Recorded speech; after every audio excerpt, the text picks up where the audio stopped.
기대가 많이 되는 두 팀이더라고요. 사람들이 제일 지금 근데 둘 다 잘할 것 같아요, 저는.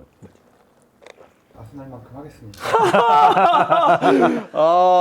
근데 아스날이 너무 잘하던데요. 지금 보니까. 꺼들어. 너무 잘하고 1분 만에 골 넣고 그러는데 뭐 웨데보르가 웨데보르 너무 잘해가지고. 미쳤던데 진짜. 그러니까요. 와. 커뮤니티 실드 보면서 저희 단톡방에 있는데 제가 겐톡이었나? 제가 화 너무 난다고 카톡 했더니 대표님이 이제 프리시즌이잖아요. 그게 더 화나. 그 시즌으로 생각하고 보면 되지. 커뮤니티 실드 언제부터 진짜. 아스날은 훈련 데리고 오나요? 아이. 그냥 요케레스 써요. 밸런스 맞춰서. 못 쓰겠던데? 나 잠깐 나온 거 뛰는 거 하베르츠 좋잖아.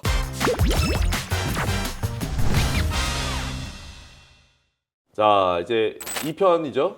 네, 토트넘의 이야기를 해볼 건데 뭐 앞서 설명드린 것처럼 첼시랑 토트넘 모두 유럽 대항도 나가지 않기 때문에 뭐 리그만 치를 수 있다는 장점이 또 있습니다. 체력적인 우위라든지 이런 부분들도 좀 좋을 것 같고 또 뭐 알론소 이야기를 저희도 해드렸지만 사실 데제르비 감독도 프리미어리그에서 그쵸. 그리고 뭐 유럽에서 굉장히 각광을 많이 받고 그럼요. 가장 제가 인상적으로 느꼈던 건 이 뭐 과르디올라라든지 아니면 아르테타가 직접 거론을 하면서 뭐 이 감독의 전술적 철학을 본인도 영감을 많이 받았다 이런 이야기를 할 정도로 뭐 상당히 이 전술적 아이디어가 명확한 감독이고 좋은 감독인데 오늘 데제르비의 전술적 색채가 좀 입혀진 토트넘 이야기를 간략하게 해보려고 하는데요. 데제르비 감독이 이제 그동안 걸어왔던 길을 보면 특히나 이제 브라이튼 시절에 뭐 유럽에서 그리고 프리미어리그에서 이 후방 빌드업의 시스템이 상당히 획기적이었고 상대 압박을 쫙 끌어당긴 다음에 빈 공간이 나는 윙포드라든지 아니면 전방에 있는 선수들에게 연결해주는 패턴들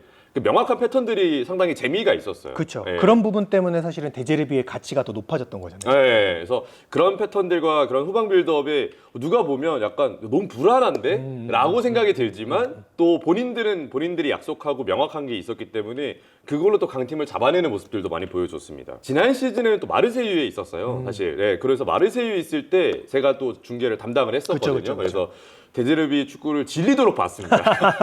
그렇게 많이 보고 싶지 않았거든요. 근데 결국에는 그렇게 많이 보고 저는 개인적으로 뭐 이 자리를 통해서 뭐 말씀을 드리면 그 시간이 저한테 굉장히 소중한 시간이었어요. 그쵸. 값진 시간이었어요. 그쵸. 왜냐면 저희도 이제 중계를 들어갈 때 공부를 하게 되잖아요. 근데 공부를 할 수 있게 이 전술적인 것들이 다 나와 있기 때문에 그쵸. 명확한 전술적인 색채를 우리가 공부를 할 수 있어서 저도 배우는 게 굉장히 많았고 그리고 또 팬분들도 그 경기를 보시면서 여러 가지 좀 배울 수가 있었던 것 같아요. 근데 사실 데제르비 감독이 뭐 브라이튼 때, 마르세유 때 그리고 토트넘 때 보시면은 우원 해설이 이제 공부가 좀 많이 됐다, 도움이 많이 됐다 했었는데 조금씩 형태가 바뀌었어요. 디테일이 차이가 있잖아요. 네. 이제 그런 부분 중심으로 네. 한번 보시면 좋을 것 같습니다. 일단은 지난 시즌에 마르세유에서 저는 상당히 인상 깊었던 게 지난 시즌은 백스리를 제가 느꼈을 때 조금 더 많이 썼습니다. 그래서 사실 뭐 감독들이 그러니까 경기 직전에 1시간 전에 이제 베스트 11을 적어내잖아요. 그쵸. 그러면은 이제 형태를 적어서 낸단 말이에요. 형태를 적어서 내는데 형태를 적어서 낼 때는 백4로 내요. 근데 실제로 경기를 들어가면 백3로 경기를 하는. 예, 그래서 정말 뚜껑을 열어봐야 알 수 있는 형태들이 꽤 많은데 지난 시즌에는 뭐 파바르도 들어와 있었고 그다음에 백3를 기반으로 했을 때 뭐 발레르디 그리고 뭐 예를 들면 메디나 뭐 이런 식으로 왼발과 오른발을 쓸 수 있는 선수들로 해서 센터백 3명을 놓는 구조를 많이 만들었고 기본적으로 이제 빌드업 할 때는 양쪽 윙백을 올리면서 백3를 많이 올렸죠. 근데 저는 사실 형태가 굉장히 많은데 그쵸. 그중에 제가 하나 언급을 드리고 싶었던 게 이 센터백 중에 한 명, 특히나 3명이 생기는데 아까 알론소 같은 경우는 말씀해 주셨던 게 이 3명이 약간 풀백처럼 되면서 뭐 예를 들면 골키퍼가 낀다든지 그쵸. 아니 미드필더가 끼면서 약간 이렇게 백포가 된다 했잖아요. 형태 변화. 네, 형태 변화가 있다 했잖아요. 근데 데제르비는 제가 굉장히 인상적이었던 게 센터백을 올리더라고요.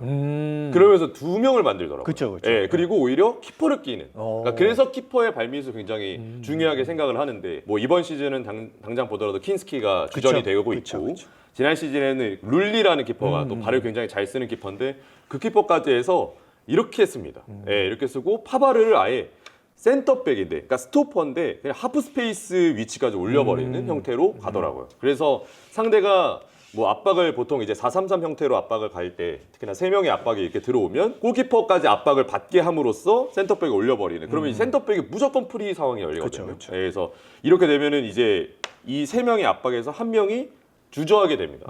얘를 가야 되나? 근데 내 마크면은 뒤로 빠졌는데 그래서 뒤로 무르게 되면 결국에는 공간이 생겨요. 공간이 생겨서 계속 3대2가 열리는데 여기서 또 이 2명의 센터백 이제 골키퍼입니다. 이 사람은 2명의 센터백 중에 또 한 명은 이 라인을 넘어버려요.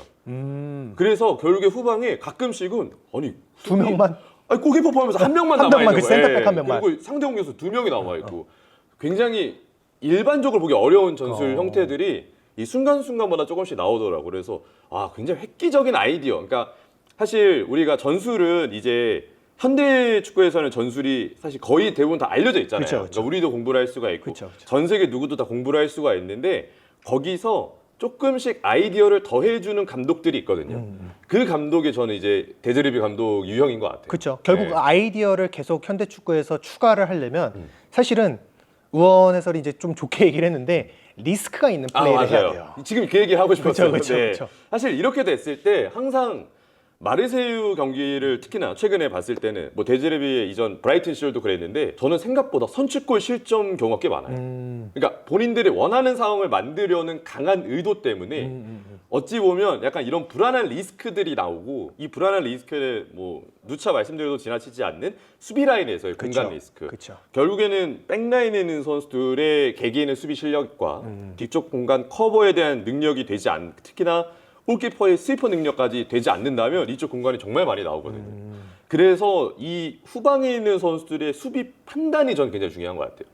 사실 신체적인 것들도 중요한데 나와야 될 때 나와야 되는지 나와야 될 때 나오지 말아야 되는지 뭐 이런 것들에 대한 판단 그리고 내가 올라가야 될 때 올라가야 되는 게 맞는지 아니면 이 상황에서는 올라가지 않는 게 팀에 도움이 되는지 이런 위쪽에 있는 선수들보다는 밑에 쪽에 있는 선수들의 경기 전체를 읽는 판단이 굉장히 중요한데 그런 부분이 저는 장점이자 단점이 좀 될 수 있다. 그러면은 네. 동시에 이제 미드필더들의 역량도 굉장히 중요하겠네요. 그렇죠. 그래서 미드필더가 사실 제가 지금까지 쭉 봤을 때는 거의 3미드 구조를 계속 꾸준히 유지를 하고 있거든요. 그리고 지난 시즌에는 호이비에르 선수가 대표적이었는데 저는 그러니까 개인적으로 느꼈을 때 발을 굉장히 잘 쓰는 그러니까 기술이 굉장히 좋은 선수를 생각보다 많이 쓰지 않는 느낌이에요. 그냥 제가 느낄 때. 데제리비가. 네, 데제르비가. 그러니까 오히려 약간 투박해도 활동량과 볼을 잃은 이후에 재압박이 가능한 선수와 그리고 아예 기술이 떨어지지 않는 한은 그래도 본인이 전술을 입혔을 때 그걸 어느 정도 소화를 할 수 있는 선수 그쵸. 정도만 된다면 그냥 이제 산미들의 일환으로 구성을 하더라고요. 그래서 기본적으로 6번을 아예 넣는 경우도 있는데 저는 개인적으로 6번과 8번을 넣는 선수 2명을 더블 피벗으로 넣는 경우가 꽤 많은 것 같아요. 그쵸. 예, 그래서 이제 토트넘 이야기로 조금 넘어오면 토트넘에서는 이제 마테우스 페란데스 그리고 토날리 이 2명이 이제 굳건하게 그쵸. 들어왔잖아요. 근데 이 두 선수의 뭐 유형을 정리해 보면은 저는 이 프로필에 정확히 맞다고 생각이 들거든요. 6번과 8번을 번갈아 가면서 보일 수 있는 유형들. 사실 또 이게 이런 프로필이 최근에 또 트렌드이기도 합니다. 그렇죠. 왜냐면 6번을 고정으로 보는 선수가 생각보다 많이 없어요. 맞아요. 예, 그래서 6번과 8번을 같이 봐줄 수 있는 선수들이 수시로 본인들의 역할을 분담해서 분담해서 내가 6번을 내려가면 너가 8번으로 가고 내가 8번으로 올라가면 너가 6번을 내려오는 시스템이 탁탁 맞는 게 트렌드인데 그런 트렌드도 상당히 부합을 하는 것 같다. 이런 생각이 들고요. 또 이 선수들의 위치도 저는 좀 특이하다고 봤던 게 브라이튼 시절에서는 그때 더블 피봇의 위치를 굉장히 가까이 붙였었어요. 그래서 후방 빌드업을 풀어나오는 걸 보면 예를 들어 뭐 4-4-2 수비를 한다고 쳤을 때 이런 식으로 상대가 미드필더가 이 두 명을 붙어있으면. 붙기 위해서 네. 붙거든요. 그러면 센터백이 예를 들어서 이렇게 있고 골키퍼까지 있는 이 상황이라면 이쪽 위쪽 이제 압박을 투톱이 센터백 2명에 대해서 어느 정도 걸고 있다가 한쪽으로 모으는 순간 항상 나오는 패턴이에요. 이쪽으로 갔을 때 살짝 위치를 붙지만 살짝 대각선으로 서요. 그러면 8번에게 갔다가 리턴 6번에게 나오고. 가고 그게 앞으로 10번에게 바로 갑니다. 가는. 예. 근데 이 패턴은 계속해서 이 브라이튼 때 시도가 됐었고 리그왕에서는 생각보다 많이 시도가 되지 않았더라고요. 그러니까 제가 이건 이제 리그왕의 리그 특성도 좀 고려가 되는 게 프리미어 리그도 강도가 세지만 리그왕은 대부분 팀들이 수비할 때 5-4-1을 많이 써요. 그쵸. 그러니까 지역적으로 좀 지역적으로 내려앉으니까. 내려앉는 경우. 그래서 이러한 시스템을 굳이 쓸 필요가 없는 경우가 많아요. 예, 이러지 않더라도 어차피 압박이 한 2명 정도밖에 전방에는 안 올라오기 그렇죠, 때문에 그러면 미드필더들은 그대로 위치를 좀 높게 가져가고 그대로 이제 이 대용이 여기까지 올라오게 되는 거죠. 근데 역시 또 이번엔 프리미어리그로 다시 돌아왔기 때문에 프리시즌을 준비하는 거 보면은 역시 이 패턴이 그대로 또 나오더라고요. 그래서 더블 피봇을 약간 대각선 위치를 하되 6번과 8번이 나눠졌을 때 간격을 좁힌다. 예, 그래서 아까 말했던 이 패스를 통해서 포인트는 역시 6번이 시야를 받을 수 있게 8번은 무리해서 볼을 달고 돌지 않고 이 상황을 좀 많이 연출하는 게 중앙에서는 특징이 좀 되는 것 같더라고요. 그럼 그때 이제 토날리, 마테우스 페르난데스가 주로 요 위치 더블 피봇이 되는 건데 그렇죠. 그럼 요 10번은 토트넘에서는 누구예요? 그러니까 지금은 이 10번이 갤러거예요. 네, 갤러거. 왜냐면 사비 시몬스가 있으면 네, 그쵸, 제가 근데 그쵸, 사비 그쵸. 시몬스가 나올 그쵸, 것 그쵸. 같고 베리발 같은 경우도 10번을 쓸 수가 있었고 10번을 쓴 적이 있었는데 지금은 베리발을 아예 6, 8번 같이 쓸 수 있는 자원으로 분류를 그쵸, 하는 것 같고요. 그러면 이제 여기 뭐 벤탄쿠르, 베리발, 그 다음에 뭐 마테우스 페르난데스, 토날리 뭐 이런 자원들이 여기 설 수가 있고 오히려 이제 갤러거가 지금은 약간 10번의 위치에서 뛰고 있다. 그래서 이 볼이 나갔을 때 이런 식으로 한번 튕겨서 나오는 갤러거가 볼을 잡고 돌아선다든지 아니면 조금 더 길게 가면 중앙 코어에 대한 사자도 나와요. 지난 시즌에서도 그랬고 10번도 왜 그런지 모르겠는데 본인이 생각하고자 하는 형태를 구축하려면 저는 기술이 굉장히 좋은 선수가 그쵸, 필요한 것 같은데 그쵸. 그러면 더 빛을 낼 것 같거든요. 근데 생각보다 뭐 유연하지 않은 그러니까 기술이 그렇게 뛰어나지 않은 선수를 10번을 넣는 경우도 많았어요. 그래서 10번에 들어갔을 때 갤러거가 예를 들어 10번 갤러거가 받아서 8번에게 리턴하고 이게 측면으로 가는 그렇죠. 예, 이런 형태를 또 많이 쓰기 때문에 포인트는 상대의 골문을 바라보고 있는 선수에게 볼을 어떻게 하면 전달해 줄까. 예, 근데 그 볼을 한 번에 전달해 주는 게 아니고 역시 등을 지고 있는 선수의 이 튕겨 나오는 어떻게 보면 피드백 같은 예, 그런 형태의 볼을 주면서 템포를 빠르게 올라가는 게 특징이 되고 있습니다. 여기서는 이제 시스템으로 플레이를 하고 결국에는 이런 구조에 상대가 갇혔을 때 이 변수를 만들어내는 역할이 10번이 굉장히 중요하겠네요. 그렇죠. 결국에는 공을 잡고 돌아섰을 때 혹은 뭐 이런 식으로 패스가 나와서 돌아섰을 때 이 템포가 빨라야지만 그 다음 이제 동작들이 굉장히 좀 쉬워질 수가 있거든요. 그쵸. 예, 그래서 결국에 구조를 땡기는 거 보면 데제르비는 뭐 이전에도 계속 그랬지만 위에 4명을 땡기는 게 제가 볼 때는 큰 목표인 것 같아요. 예, 4명을 땡기고 4명에서 뭐 5명 여기 예를 들어서 풀백까지 올라와 있고 여기 풀백까지 이렇게 미드필더 동일선상에 있다면 이런 식으로 조금 더 붙어 있을 가능성이 있기 때문에 여기까지는 다 땡기려고 4명, 5명 정도는 본인 지역으로 땡기려고 하는 것 같아요. 그래서 항상 중계를 보면 이 4명은 고정이 돼 있다 상대가. 그래서 안 올라가려고 해요. 데제비랑 하려고 하면 이 미드필더를 그냥 야 버려 그냥 이러고 우리는 밑으로 내릴게. 그럼 어차피 여기서 2명만 소비가 그쵸, 되니까 그쵸. 나머지는 지역 수비를 할 수가 있으니까 이런 형태의 제초법도 좀 나오고 있고 그런 상황입니다. 그래서 지난 시즌에 마르세유랑 파리 생제르맹이 이제 트로피 대 샹피옹이라는 슈퍼컵에서 결승전을 했을 때도 저는 뭐 많은 팬들이 잘 모르시거든요. 근데 제가 이제 뭐 이야기가 될 때마다 나오고 있는 게 그 시즌에 파리가 가장 망쳤던 경기였어요. 그 경기가. 그러니까 속된 말로 게제르비가 엘리케를 쌈 싸먹은 경기였어요. 진짜 전술로. 전술적으로. 예, 전술로. 파바르를 계속 아까 말한 것처럼 위로 올리고 파리는 압박이 높기 때문에 압박을 높이면 계속해서 본인들의 템포로 다 풀어내는 예, 이런 형태들을 좀 만들어 냈어서 저는 오히려 달려드는 수비는 상당히 기대가 된다. 이런 이제 장점은 확실히 있습니다. 풀백 같은 경우도 뭐 로버트슨이 프리시즌에 많이 나왔는데 로버트슨이 폭을 벌릴 때도 있지만 이렇게 아예 미드필더랑 조금 더 가까운 위치에 쓰는 경우가 있어요. 그러니까 결국에는 가까운 위치에 쓴다는 건 압박을 땡긴 다음에 전방을 보고 있는 선수에게 볼을 주기 위해서 계속 플러스 원의 효과를 주기 위함이거든요. 그러니까 어느 구역에서든 압박을 풀어내려고 하니까. 계속 골문 앞에, 그러니까 상대 골문을 보고 있는 선수를 찾아라. 이게 골문 약간 특명처럼. 아까 이제 알론소 감독은 약간 유연함이 좀 더 강조가 그쵸, 됐다면 그쵸. 데제르비는 그러니까 마레스카 형은 아니지만 마레스카처럼 뭔가 본인의 명확한 패턴과 목표가 있어서 그 프리맨을 찾아내는 게 선수들에게 주입이 되어 있고 되고 있고 그걸로 어느 정도 좀 결과를 만들고 있는데 이게 되면 굉장히 맛있습니다.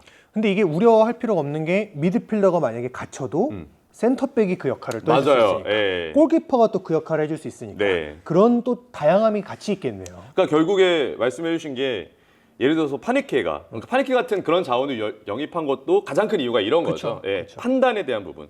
본인이 한 칸을 전진하고 한 칸 전진 안 하고 상대가 뒤로 물러 있으면 물러 있어 나한테 안 와? 그러면 그냥 사이 패스를 넣어버리니까. 그쵸. 과감하게 패스. 예, 과감하게 패스가 되고 성공률이 좋으니까. 그쵸. 그리고 상대가 뒤쪽을 좀 물르는 것 같다면 아예 그냥 전환을 때려버려서 얘네가 압박을 모지 못한 걸 또 후회하게 하니까 이런 판단들이 좋고 만약에 파네케에게 그래 내가 너한테 압박을 갈게 하고 압박을 붙어버리면 얘가 발을 잘 써버리는 그쵸. 게 이제 골키퍼가 발을 잘 쓰는 게 무조건 필수가 되니까 그럼 상대 입장에서는 그냥 이 상태로 거의 정체가 돼 있을 수밖에 없거든요. 예, 그래서 이런 상황이 있어서 확실히 계속 상대가 뭘 던지면 그 하나를 더 준비하는 예, 그런 형태가 좀 있는 것 같아요. 반대로 이번 시즌도 그렇고 전 지난 시즌도 그렇고 가장 기대이자 우려가 되는 거는 선수들의 자율도를 좀 많이 줘요. 그렇죠. 네. 특히나 지난 시즌에 그린우드가 굉장히 좋았거든요. 근데 반대로 얘기하면 그린우드가 아니었다면 경기를 망칠 뻔한 경기도 꽤 많았어요. 그 정도로. 예, 예. 그래서 윙에게는 1대1의 자율도를 많이 주고 특히나 뭐 그러니까 아예 그냥 고립을 시킨다는 의미는 아닙니다. 다 위로 올라가서 공격하는 형태를 만들지만 선수 개개인의 퍼포먼스에 의지를 좀 많이 하고 스탯에 의존도 많이 하는 경우가 있고 그런 경우들은 확실히 윙포드에게 좀 집중이 된다. 그래서 뭐 이번 시즌 지금 테리 폼이 굉장히 좋거든요. 그쵸. 예. 약간 저는 뭐 여담인데 이렇게 해외 축구를 보다 보면 축구 지능이 개조가 되나 될 수 있구나. 그러니까 되는지에 대한 의심이 좀 있었어요. 네, 지금까지. 맞아요. 왜냐면 되지 못한 선수가 너무 엄청 많았잖아요. 많죠. 대부분이 뭐 다 형님도 그랬으니까. 뭐 그동안 많이 그쵸. 보셨겠지만. 근데 텔은 그런 부분이 조금 개조가 되나라는 생각이 들 정도로 확실히 개인의 몸도 많이 올라온 것 같고 데제르비라는 감독을 만나서 본인이 어떤 역할을 해야 되는지 정확히 좀 알고 있는 것 같아서 아직 나이가 많이 어리잖아요. 기대가 많이 되는 것 같고 지금 뭐 왼쪽 윙을 영입해야 된다 뭐 이런 의견이 토트넘이 많은데 뭐 텔 정도가 굳건하게 이런 정도 활약을 해준다면 좋은 의미에서 경쟁 체제가 될 수도 있고 아니면 뭐 텔을 쓰면서 다른 선수까지 백업으로 둘 수도 있는 뭐 클루셉스키나 뭐 쿠두스도 이제 쿠두스가 돌아올 오른쪽에 수 있으니까. 그래서 쿠두스에 대한 기대가 좀 크죠. 사실 쿠두스는 약간 이제 그린우드가 해줬던 거를 저는 해줘야 된다고 생각해요. 측면에서의 측면에서 개인 개인 능력. 기량, 예, 개인 능력 그리고 그린우드가 또 잘했던 게 도움도 굉장히 좋았거든요. 그쵸. 지난 시즌에. 그래서 본인에게 수비가 강제가 될 때는 또 하프 스페이스 들어가는 다른 동료들에게 기회를 만들어주는 그런 것들까지 좀 많이 줬기 때문에 저는 이제 윙포드에 대한 어떤 중요성, 요거는 좀 중요할 것 같고 또 마지막 하나는 이제 그 간에 또 이제 선수의 프로필을 보면 지난 시즌은 대표적으로 이제 톱에다가 오바메양 아니면 아민 구일이라는 아민 선수를 구일이에요. 썼습니다. 근데 오바메양이 우리가 원래 아스날에서 혹은 뭐 이전에 도르트문트에서 알고 있었던 오바메양은 조금 유형을 다르게 썼어요. 그러니까 우리가 아는 건 이제 침투가 좋고 속도가 좋고 뭐 이런 부분인데 물론 그것도 있지만 약간 연계를 위주로 썼습니다. 그러니까 오바메양도 나이가 많이 들어서 전체적인 경기의 판도를 읽는 능력이 굉장히 올라갔더라고요. 저도 지난 시즌 보니까. 예. 그래서 약간 9번이지만 저희가 흔한 말로 약간 9번과 10번을 모두 볼 수 있는 듯한 느낌. 형태로. 약간 주앙페드로 같은 느낌으로 주앙페드로처럼. 쓰고 특히나 이 역할을 또 많이 했던 게 아민 구일이. 아민 구일이라는 선수도 이제 많은 팬들이 뭐 익숙하진 않은데 알제리 국가대표 선수고 굉장히 기술적이잖아요. 기술적이죠. 근데 기술적인데 이 선수를 왜 자꾸 톱으로 쓸까를 제가 생각을 많이 해봤는데 이 선수가 왼쪽, 오른쪽, 뭐 10번, 9번 다 돼요. 그러니까 이런 약간 멀티를 볼 수 있는 전형적으로 9.5가 될 수 있는 선수를 많이 씁니다. 그래서 이런 프로필을 좀 두면서 이 선수들이 조금 더 중앙지형 쪽으로 관여가 되고 오히려 톱은 더 높게 올라가는 형태. 그런 풀백까지 안으로 좀 좁혀 있고 약간 확실히 중앙 쪽에 숫자를 좀 많이 둘 수 있는 구조를 만든다는 거. 그러니까 톱이 올라가는 것도 되지만 내려와서 이렇게 되면은 뭐 또 아까 말한 것처럼 8번이 볼을 잡았을 때 10번이 내려오면 또 받아주고. 9번이 내려오면 10번이 또 열리잖아요. 이 구조를 계속 만들기 위한 중앙에서. 그래서 이런 프로필을 많이 쓰는데 이걸 이제 토트넘은 히샬리송 그리고 솔랑키 해줘야 되는데 그러니까 그게 저도 우려가 좀 되더라고요. 그렇죠. 이렇게 전술적으로나 기술적으로의 능력들이 있어야 되는데 과연 그 역할을 스트라이커를 영입하지 않고 그러니까요. 히샬리송과 솔랑키가 해줄 수 있느냐. 저도 그게 가장 의문이 돼요. 그래서 제가 뭐 드는 생각에 앞서서 일단 그래서 그런지 스트라이커 링크도 조금씩 났었어요. 뭐 학포를 중앙에 쓸 수 있냐, 학포를. 뭐 이런 얘기도 있었고. 그쵸. 근데 저는 제가 그냥 보는 건 학포를 중앙에 쓰려고 하는 걸 보는 게 아니고 그러니까 9번을 원하는 게 아니구나. 다양한 역할. 다양한 역할. 그러니까 윙도 되고 중앙도 되는 자원이라든지 아니면 10번도 되고 9번도 되는 유형을 좀 원하는 느낌이 좀 있고 두 번째로는 히샬리송이라든지 솔랑키가 이 역할이 안 되면 저는 과감하게 다른 선수를 쓸 것 같아요. 그러니까 예를 들어서 텔이라든지 아니면 뭐 쿠드스 여기다 쓸 수 있어라는 생각이 들지만 그래도 쓸 것 같다는 생각이 좀 들어요. 그러니까 그 정도로 이 중앙 쪽 연계 코어에 도움이 되지 않으면 프로필에서 아예 쓰지 않는다. 어찌됐건 데제르비 세이지에서는 내 시스템에서 기능들을 할 수 있냐가 중요하니까. 그렇죠. 전형적인 9번으로서의 어떤 득점하고 홀더 플레이 해주는 것보다는 다양한 역할 통해서 이 선수들을 득점원들을 좀 다양하게 또 도와줄 수 있는 그런 형태로. 네, 그래서 뭐 알론소 감독과는 그래서 이런 부분이 좀 결이 좀 다른 것 같아요. 그러니까 알론소 감독 제가 느낄 때는 프로필을 그냥 최대한 많이 살려주고, 맞아요. 예, 그리고 선수들 개개인의 퍼포먼스를 극대화시킬 수 있는 공격 조합을 맞춘다면 데제르비 감독은 그래도 그것보다 훨씬 더 명확한 기준이 있는 것 같습니다. 자기만의 특색이 예, 확실한. 자기만의 특성에서. 근데 그거죠. 만약에 예를 들어 지금 히샬리송을 그래도 꾸준히 좀 쓰고 있거든요. 그러니까 히샬리송이 그래도 뭔가 보인다라는 거예요. 예.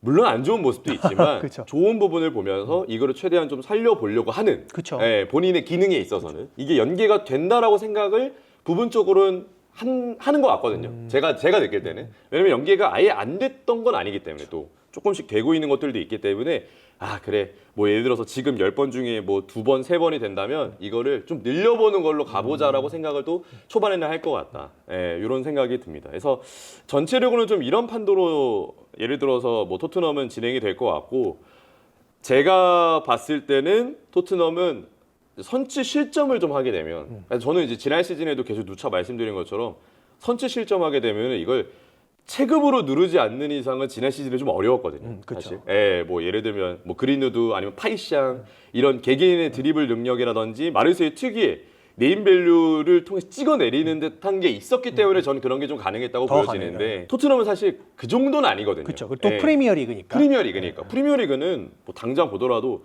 제가 늘 말씀드린 입스위치 같은 강등권 팀들과도 1대1 경험에서 몰라요. 그럼요. 예. 그 팀들마저 에이스들이 한 좋아. 명씩 다 있으니까 좋아요. 쉽지 않죠. 그래서 저는 그런 개개인의 능력도 좋지만 그거를 조금 더 뒷받침될 수 있는 조금 더 디테일한 것들은 마르세유 때보다는 좀 있어야 될 것 같다. 네, 이런 생각이 듭니다.